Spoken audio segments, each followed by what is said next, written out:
Hey, Winston-Salem first, and friends from around the country. Glad you're tuning in tonight. Excited to share some thoughts with you coming right from actually coming from the dining room table here tonight. So I'm wanting to share specifically on some thoughts that I've been having related to the church as a whole. And I thought it would be good. Tomorrow I'm doing the seminar on the nature of the church.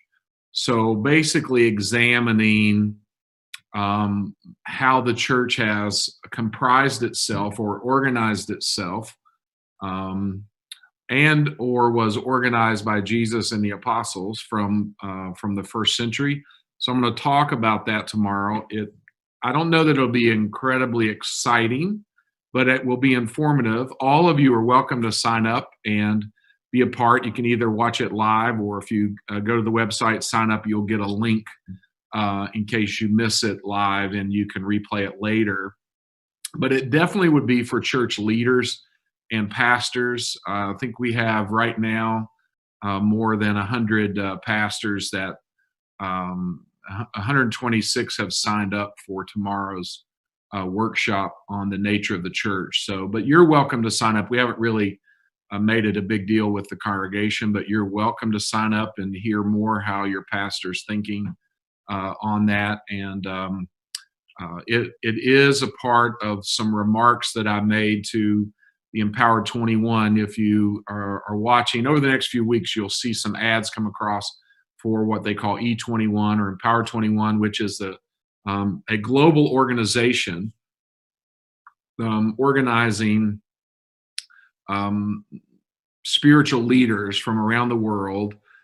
So they pick 70 leaders from around the world, spirit-empowered leaders, Christian leaders, to speak to COVID-19, what's going on. We were scheduled to be in Jerusalem. Darla and I were going to lead a trip there, and all the,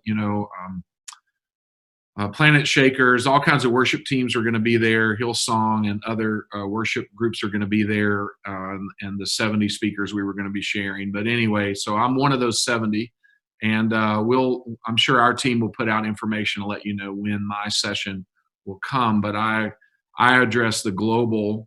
There'll be more than 100,000 in attendance at this conference, and it'll be everybody from Asian Christians, some underground, some not, and Russians, and it'll be translated, I think, in 9 main languages, and then they'll subtitle in many other languages. So anyway, I say that to say tonight I want to make some remarks that I won't be making tomorrow in the seminar, but they're a little bit more specifically to you, your personal life, and also to how we think about the church. So let me just jump right in and share with you. I'm going to split the screen and do some slides with you here and share with you, and hopefully I can go back and forth a little bit, or at least be over in the side window. So let me see if I can blow it up real good so you can see it. So essentially, what I'm wanting to talk about is COVID-19 and humility, a Christian response. I believe this is what God wants from us, a humble response from the church. I don't feel like any other response will reflect the message that Christ wants us to put forward, and so I think Christians come in all shapes and sizes and all political views, and there's Christians to the left and to the right. And as those of you that know me know that Darla and I are registered independents for decades. We've been registered independents, and just choose to keep our allegiance to Christ, and not assign ourselves to one political party or another. We are conservative by nature, but we are also thoughtful in how we respond, how we vote, and all those kinds of things. So the one main thing that I think is essential to whether you are on the left or the right, and certainly whether you're independent politically, would be to have this baseline of humility, that your responses would be humble. God has always allowed suffering to come um, to his people. And sometimes that is great suffering. So suffering has always come to the world. We see it. You see it from the beginning. It is a part of being human. It's a part of the human condition, and it's going to be here. Look, I think part of why I want to make this comment is I feel like we are kind of inventing. We are in a pandemic. We are in a crisis. We don't need to invent fake timelines that create more stress.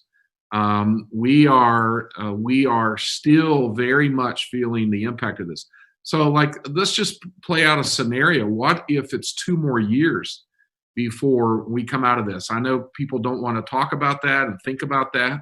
We're talking weeks. We're going to get, and I know we have to reopen. I'm not, man, businesses are closing down. I understand all of that. And Darla and I are very much in touch with that. So I wouldn't want in any way to appear insensitive to that at all.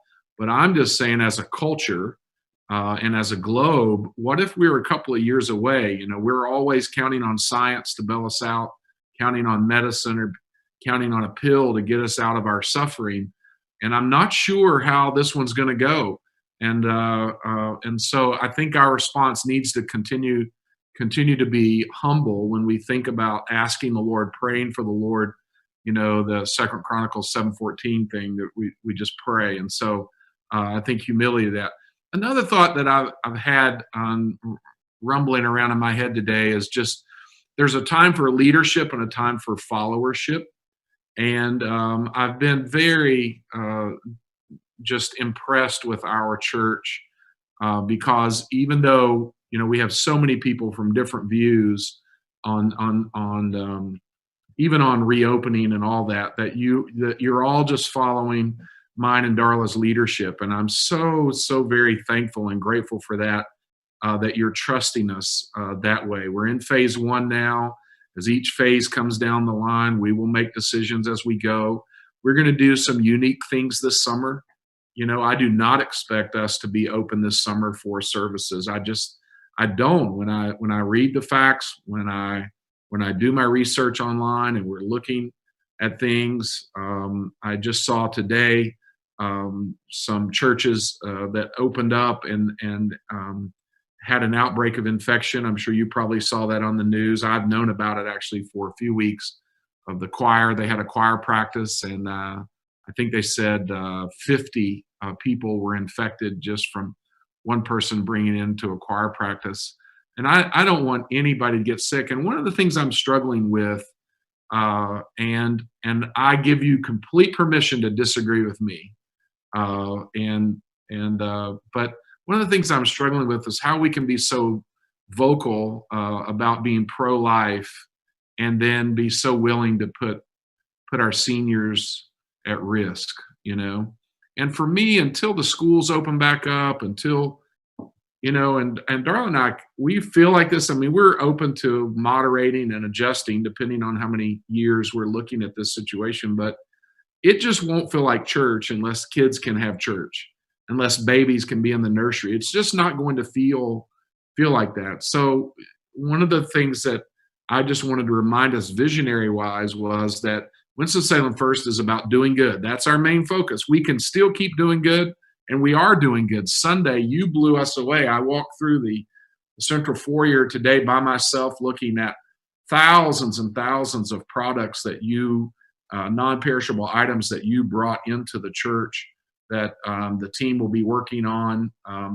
They work this afternoon. Some they'll be working tomorrow afternoon, preparing so that we can minister to you or those that the Lord calls us to reach. So anyway, we're doing good, and we always talk about loving God and loving others. These are our main assignments. We're going to love God, and how do we love God? So we love God in 2 main ways. One is individually. The second is we love God corporately. So right now, even though we can't be together corporately, we are together on Zoom. We are together on Facebook Live, YouTube, on the app. We are together that way so that we can stay in a flow with each other, but we are not physically in the presence of each other. But we also should be doing individual spirituality. So each of you should be examining your own heart, talking to the Lord.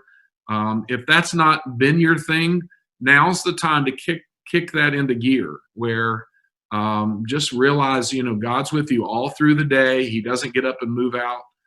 He's with you all the time. You can talk to him anytime, in any way. You can talk to him silently in your mind. You can meditate quietly and think. You can talk to him out loud when it's appropriate, and pray that way. So that's how we love God. So we love God individually, but also then together. So the together thing is complicated right now, but it doesn't diminish us in the sense of just realizing this is a grow moment. This is an opportunity for us, for you to face this change and grow from it, and then loving others, the doing good, and then all the interactions that you have through your circle of influence.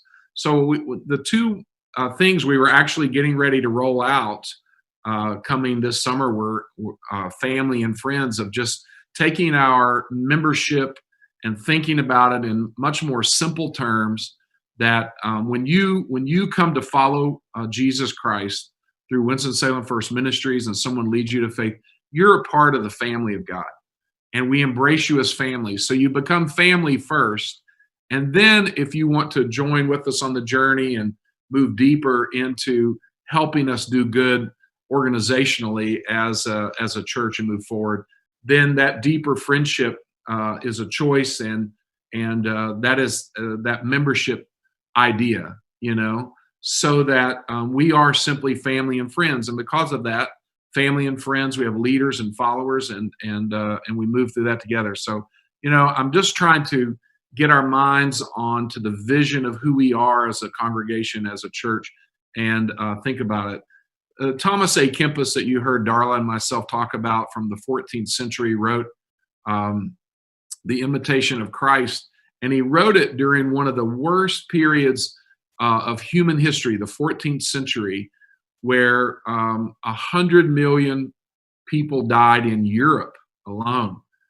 Coming out of Mongolia, China, the Black Plague came down and spread around the world as a pandemic, and killed and came back a number of times. And each wave would wipe out millions and millions of people.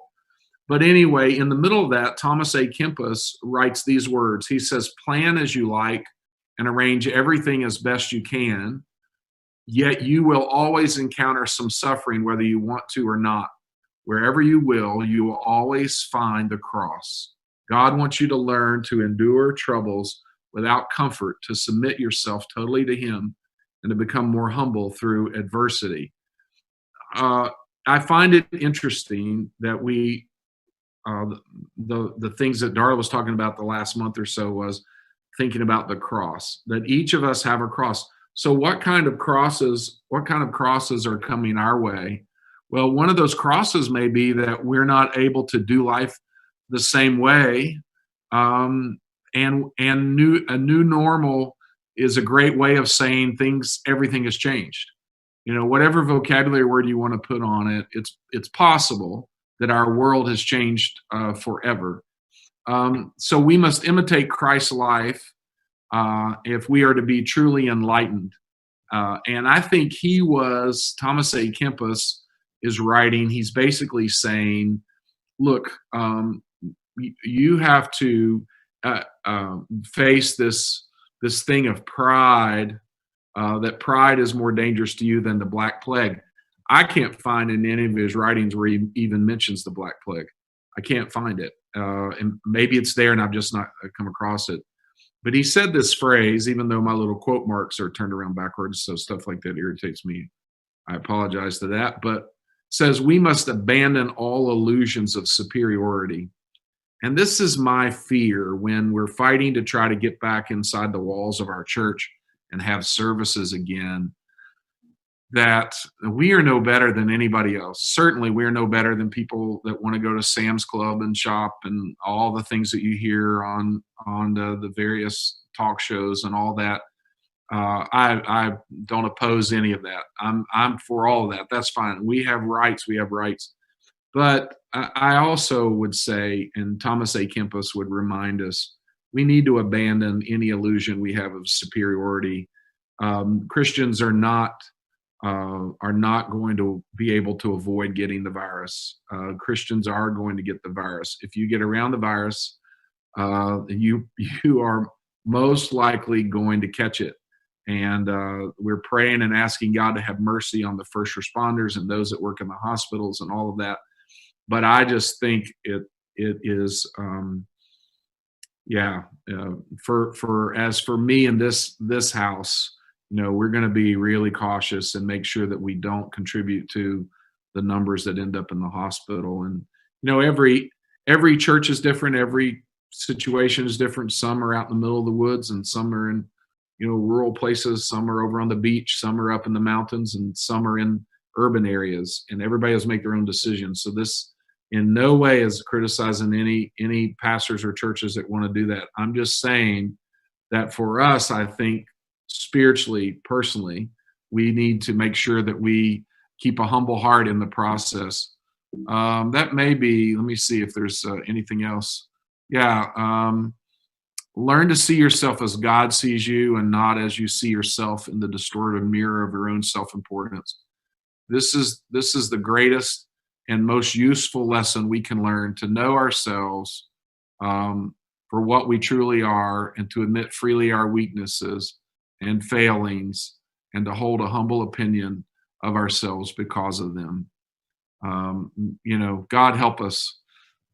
He said this: don't trust yourself, do not indulge yourself, don't put yourself forward.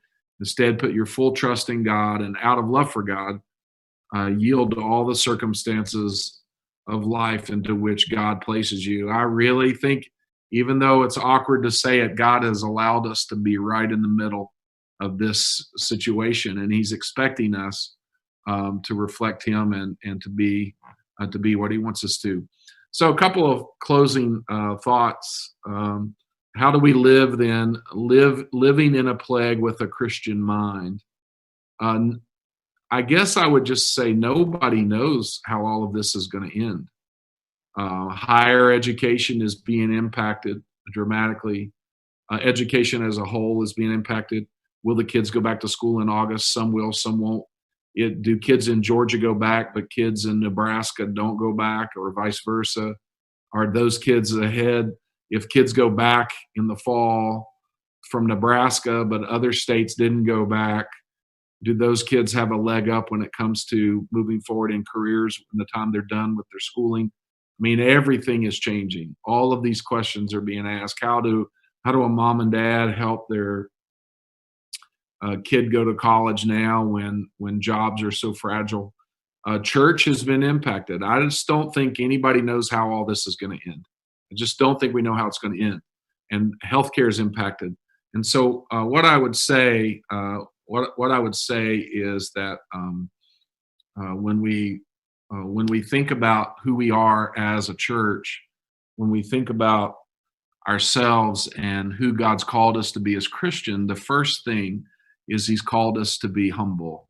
He's called us to walk humbly before Him. And I wonder if our prayer life and our prayer in intensity is going up, or is the meter kind of going down, where we think we're almost out of this now and we've dodged a bullet, or our heart's more pliable, more supple, as He's shaping you and me more and more and more. And I would just caution us right here in the middle not to get overly worked up either way, whether or not churches go back or not. The world has changed around us, and the way people think about the church, which is kind of, I'm more concerned of how to keep WSF in a spot where we can reach our city for the Lord and really have a great impact, than I am to just try to get behind the four walls right away. We won't be the last church back. We will come back when it's right and all of that. But I just think God's not done with us yet as a church, for us, and there's still more. There's still more that He has for us to learn during this crisis, and so we're just going to sit steady. for a while and see what the Lord wants to teach us. So that means family and friends, connect with one another, stay in touch with one another, do your best. We'll be having some final conversations coming up pretty soon about creating opportunities for you to Zoom with others. At the end of the month or the first Sunday in June, Darla and I will be in the Zoom foyer. We're going to create a Zoom foyer on Sundays. So if you attend one of the 9 or 11 services, you'll be able to hang around and chat with us in the Zoom foyer. So watch for that. So the team are working hard to create some make lemonade right out of lemons. That's what we're doing. And I don't know if you've caught it. Our kids ministry, best in the nation. We have the best online church in the nation. I literally had a pastor text me today and said, "Can I call you?" Calls me and just said, "I want you to know that all over the country, people are patterning their student and children's ministries after your team." The middle school, oh my gosh, it's amazing. And their plans coming up for June and July. And I don't know if you caught Ember and the 8 weeks of worship that Jordan and Ariel have launched. I mean, I am so proud of our team and Michael and Alyssa Lenahan with the kids. And Kate Henson with the babies had an idea to just reach out to the moms and the babies for pre-Mother's Day, which they did, and I'm just so proud of this team, and so we're working hard behind the scenes, and to minister to the people that God puts in our circle of influence. We are praying for you every day, and I'm encouraged. So anyway, one last slide. Then I think I can close 1 or 2 more slides here. Let me see if I can get back to it really quick.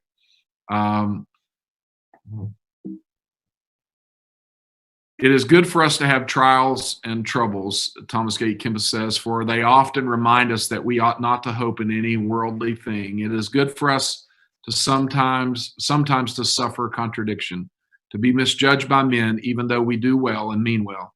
These things help us to be humble and shield us from pride. When to all outward appearances men give us no credit, when they do not think well of us, then we are more inclined to seek God who sees our hearts. Therefore, a man, he's writing in the 14th century, so a man or woman ought to root themselves so firmly in God that they will not need the consolation or the approval of men. So that's my prayer for you tonight, and that you would find yourself in that place. And there's more. We'll talk later about some of this. So last slide. Humility is a gift that replaces human pride.